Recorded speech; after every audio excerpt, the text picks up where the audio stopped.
This is the Build Wealth Canada podcast, episode number 42.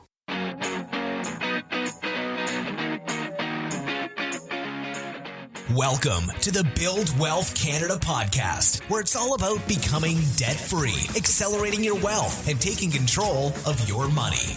Now, here's your host, Cornell Schreiber. Hey, it's Cornell and welcome to the Build Wealth Canada show.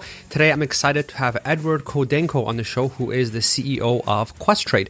Now, if you're a longtime listener of the show or if you bought my investing course, then you know that I actually use Questrade to buy all my investments. So when Questrade reached out to me about interviewing their CEO, I thought it would be a great opportunity to ask him the questions that I have and that I know a lot of the listeners have about their brokerage. So, for example, we talk about if Questrade will continue to offer the ability to buy ETFs for free. Now, this is a big deal because if you're primarily an index investor like myself, then ETFs are pretty much all that you're buying or most of what you're buying. And just to put things in perspective, so myself and other students of the course, of the investing course, generally buy about 4 types of ETFs every month, which at other brokerages would be around $10 a trade. So basically $40 total every single month. So that's $480 a year in fees saved every single year, which you can now invest to grow your investments even quicker or have some extra guilt-free spending money. And, at the time of this recording, there aren't any other brokerages offering the ability for you to buy ETFs for free. So this is definitely a big deal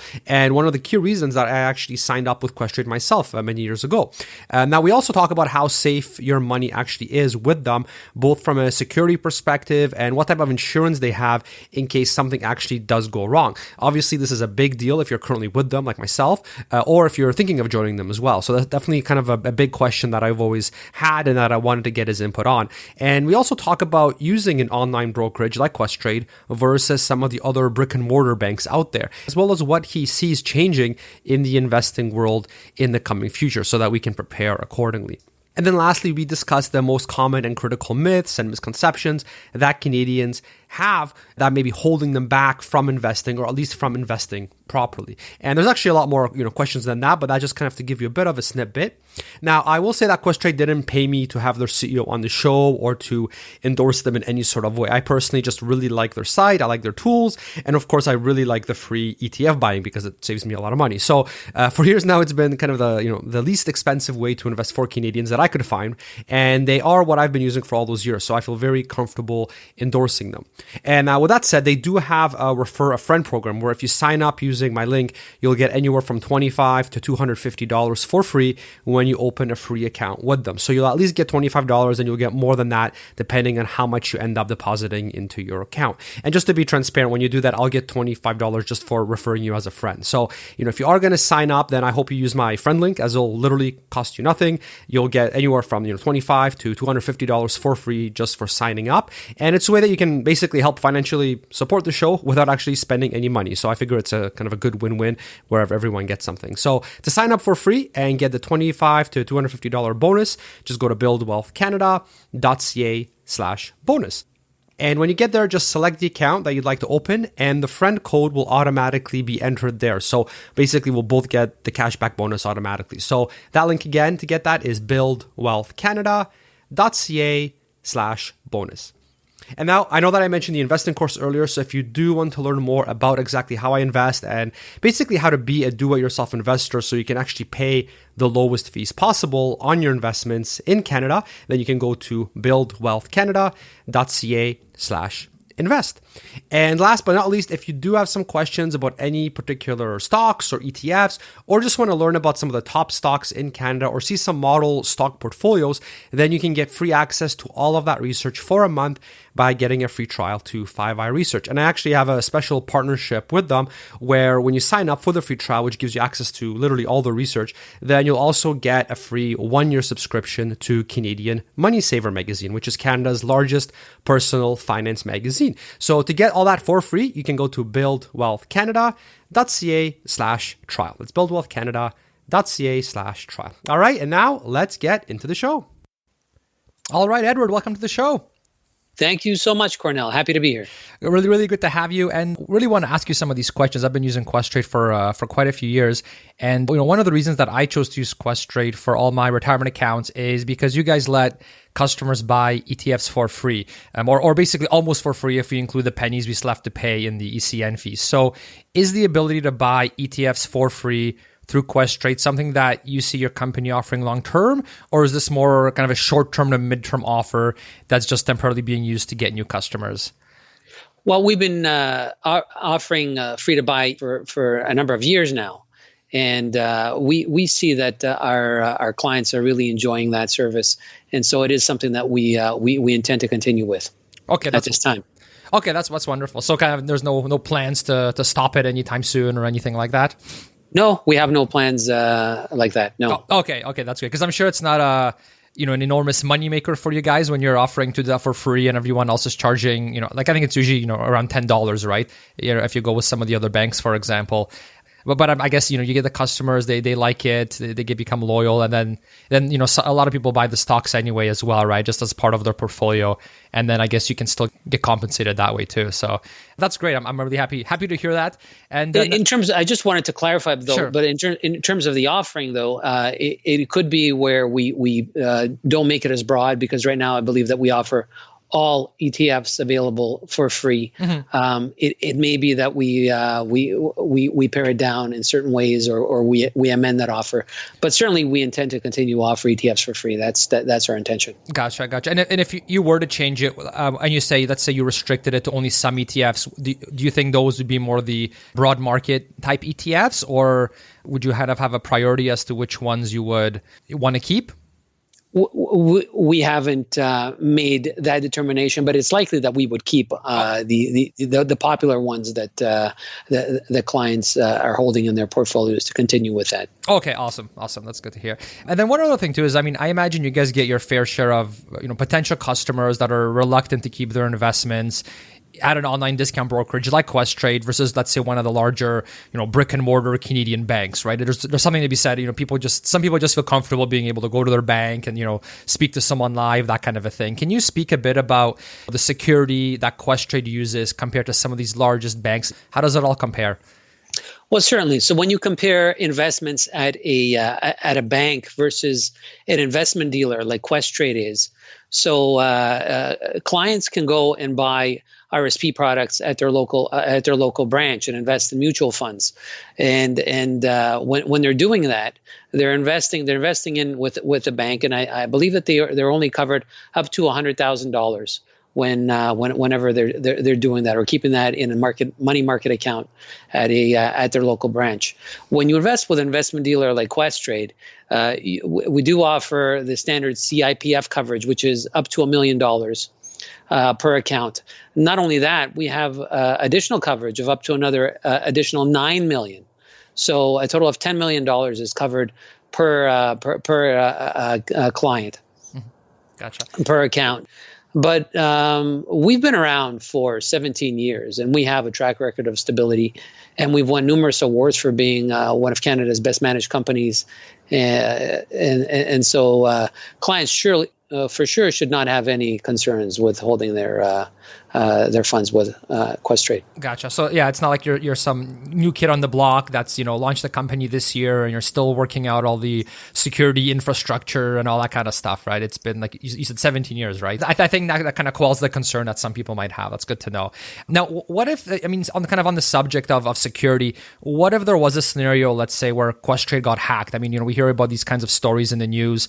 Some companies' databases getting hacked, passwords getting leaked, things like that. Not to say that would happen at Questrade, but let's say it did, or let's say somebody's account got hacked. Let's say somebody got a hold of my password. So it wasn't even necessarily Questrade's fault. Somebody just got a hold of my password somehow, whether stealing it or whatever, and started taking advantage of that. What kind of protection or insurance is provided in those types of scenarios? Well, we do have an online security guarantee. We do guarantee 100% reimbursement for any authorized transactions in your Questrade account that result in indirect losses. So that guarantee is online and available for all clients to review. We also provide our clients with regular online security tips. And we've also implemented a feature on the platform where you can see the last login within the application, so you can see when you've logged in last and from where. Mm-hmm. And so these are all things that should provide clients with better peace of mind and more security. Okay. Gotcha. So even if somebody, I don't know, got a hold of stole my laptop, got in, took my login information for Questrade, started, trying to transfer that money out, things like that, even though it's not like there was a breach in Questrade security, it was totally my fault because I let my laptop get stolen or whatever the case may be, that, I'm still covered under Questrade's policies in those cases, and I can actually get that money. I guess those transactions reversed, I guess is what would happen. Well, if someone stole your laptop and they got access to your passwords, mm-hmm. I'm not sure how that would happen, mm-hmm. whether the passwords were left out. Mm-hmm. But in a case like that, Questrade would not take responsibility because it just opens us up for all kinds of fraud. It's hard for us to figure out who is trying to maybe perhaps set up that a laptop got stolen, or someone who actually got it stolen. Oh, okay, understood. And these are unfortunate situations that happen, but we do expect our clients to keep very secure passwords and to make sure they make the passwords so complex that they don't leave them out in the open for someone to get them. Gotcha. If a laptop does get stolen, we don't expect that a thief would be able to know the passcodes in order to get in. Right. Okay, that makes sense. Yeah. So the coverage, I guess then it's more if, let's say, Questrade database got hacked and there was some unauthorized transactions that occurred on someone's account because of that. Is it more in those kinds of situations then that the coverage certainly applies? So if it's Questrade's responsibility is to secure the Questrade infrastructure where we do keep all the account information, mm-hmm. and if that does get hacked, then certainly we are responsible for that. Okay, gotcha. And then I noticed too on the Questrade side, and when kind of in all your marketing literature, basically it says there that Questrade has private insurance of up to $10 million. I guess it's for its customers for their accounts. What does that apply to? Because before I think you said 1 million, right? And then coverage. So like I see there's this other 10 million now as well of private insurance you guys have. So how does that fit into everything?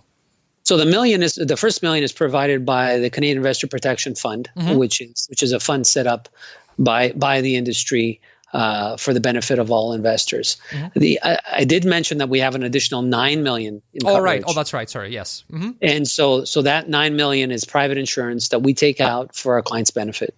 Oh, okay. Understood.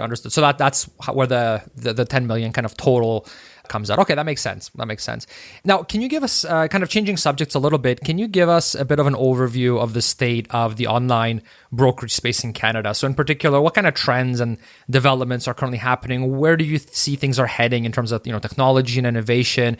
And, ultimately, what can consumers like us expect in the coming years in the industry?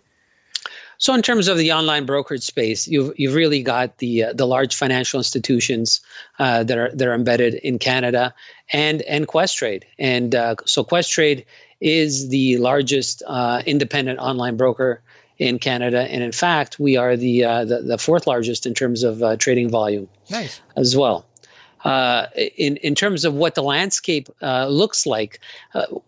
We all compete with each other fiercely for clients by adding new features and services, as well as making sure that the platforms are easy to use and understand. And so you're going to continue to see that trend to continue as the technology becomes better.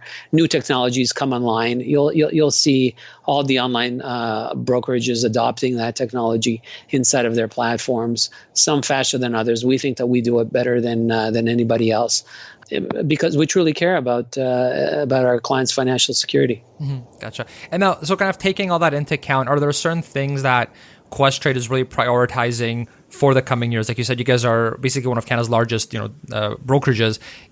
What are you guys really kind of prioritizing that you think will make a really big impact in terms of getting new customers and retaining your existing customers?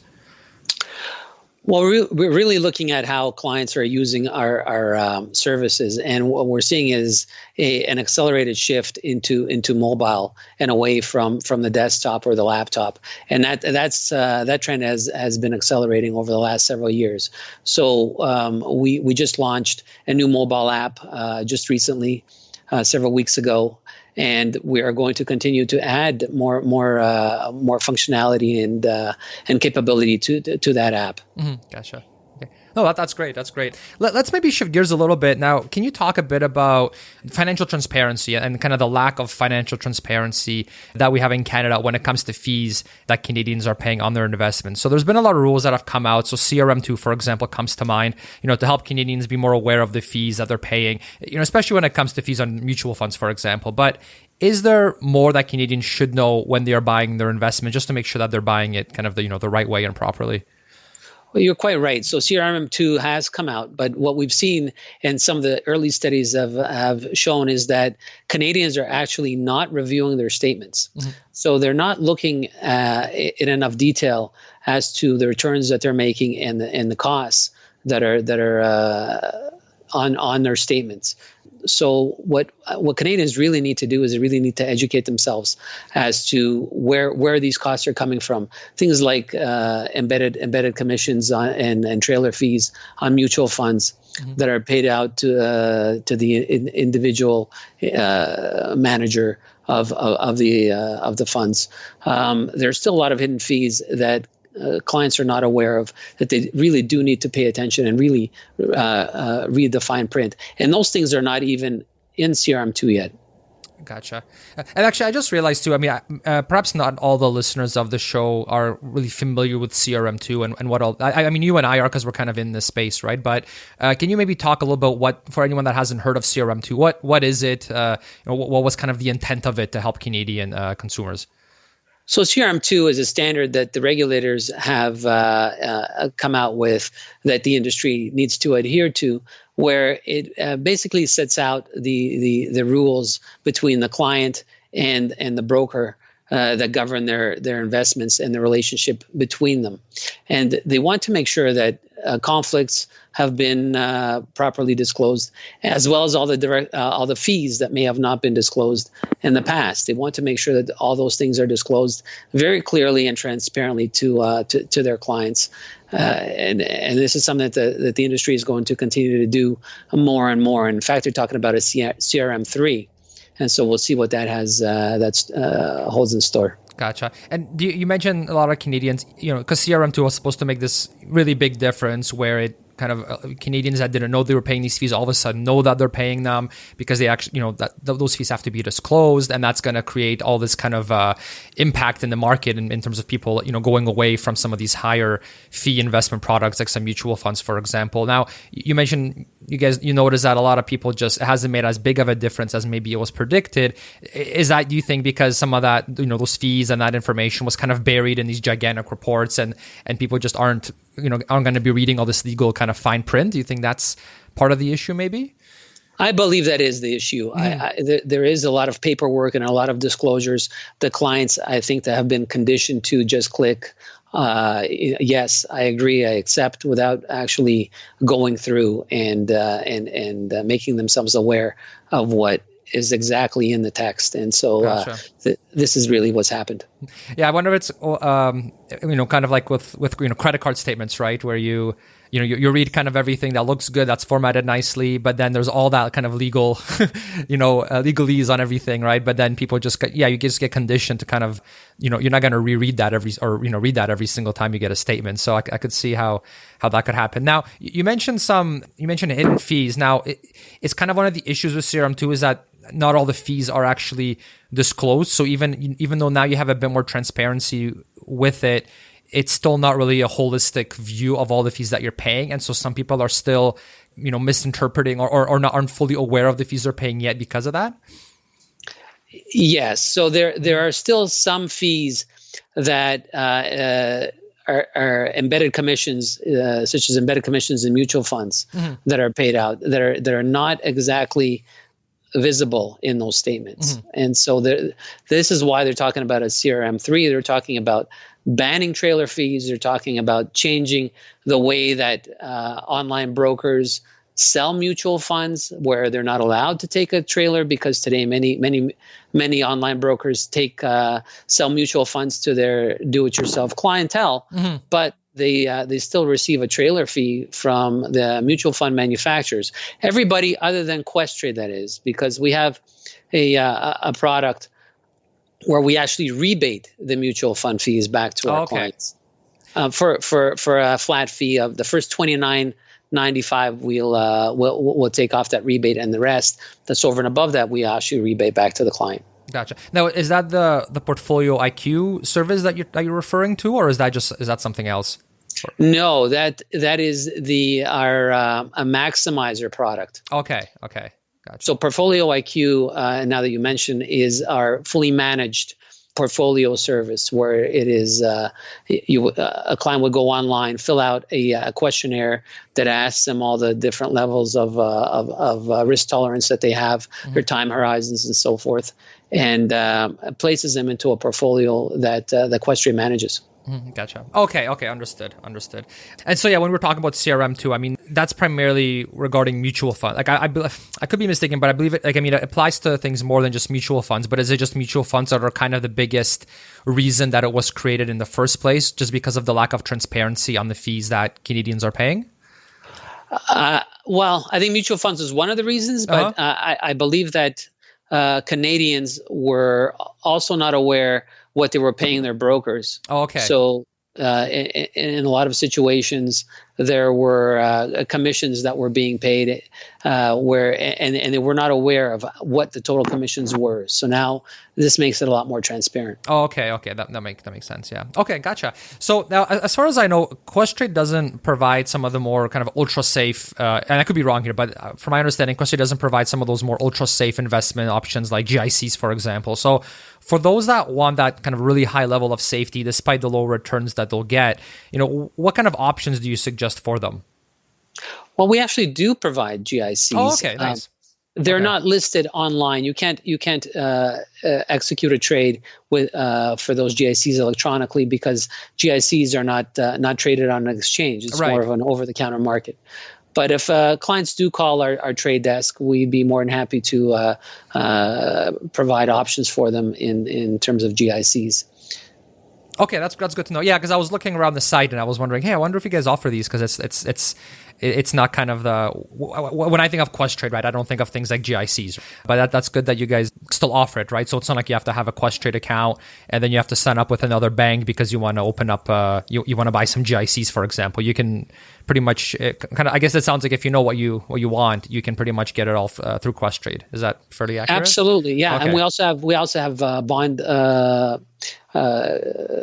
bond issues that we can provide to clients as well. Okay. Corporate bonds and government bonds. Okay. So in those cases, is that something that you would have to call the help desk on, or what's the process with that? Yes. So if a client would call in and request those, then we would certainly be able to provide that for them. Okay, good to know. So kind of the key takeaway is that if you're looking to buy a type of investment, you don't see it on kind of Questrade on the site per se. There's a pretty much a very, very good chance you guys still offer it. It's just you'd have to call the help desk because the process, the purchasing process is different essentially, but it's still all purchasable. Okay, that's great. Second last question I had for you is, you probably hear a lot of myths from potential customers about online investing. Can you share some of the most common and critical misconceptions that Canadians have that you think are really holding them back from investing and actually investing properly? I think many Canadians think that they have to do a lot of research and that they need to spend a lot of time with their investments, and some really think that if they're doing it themselves that they have to be very, very active. And so that's a misconception. really at Questrade, we run the full gamut. For those that want to be very hands-on and extremely active, we have a platform that allows clients to do that in a split second. And there's clients that invest more for the longer term. They know which stocks they would like. They pick a portfolio of securities that they want to hold for the long term, and they'll put those in their accounts, and they're happy with that. And then there are those that don't really want to do much work when it comes to that, or really babysit their investments, or they don't know which investments to invest in. And so they can come online and use our Portfolio IQ product, which I mentioned is a fully managed service. So there's options for all the different kinds of investors, from the most active to the most passive. Gotcha. Yeah, one of the things I really liked about Questrade is it's very friendly to beginner investors as well. I mean, obviously, there's a lot of very advanced investors that use Questrade, and you guys have entire platform built out specifically for those individuals. But I remember getting quite a few questions just from listeners in the past about them saying, well, I have a really small portfolio, I'm just getting started, like maybe they're looking to invest the first $1,000, let's say, right? And so they're not sure kind of what to do, how to do it, and then they read somewhere on blog somewhere that, oh well, if you have such a small portfolio, then you shouldn't really go to a discount brokerage like Questrade, because that's more for people that have bigger portfolios and things like that. But what I kind of always tell them is actually I think it's still a good idea to. I still tell them, Questrade is actually a good place to sign up. In particular, because I really like how you guys offer the ETFs for free. So somebody that's just getting started, just getting their feet wet, it's very daunting to do their first $10,000 transaction, right? But you don't have to start there, right? You could just start on something very small. You get to buy those ETFs for free. You get familiar with the mechanics, the interface you guys have, how to buy everything, and so it's kind of a very low barrier to get started, and it's not very intimidating, because it's not like, oh, I made a mistake and I just got charged $10 and then or more for all these kind of different transactions. So I don't know. I just wanted to say I think that's a great thing, and it gets people started. It makes it easy. People get started with a kind of a very low risk, because they're not paying fees for every little transaction that they have to do. So yeah, I just want to say I really like that, and I think it's a good fit for both beginners and the more advanced investors. Can you tell us a little bit more about where we can learn from you, or learn more about Questrade, all of that? Well, we talked about Questrade a little bit, but so Questrade is not the newcomer. We're not some startup fintech that is struggling to find clients and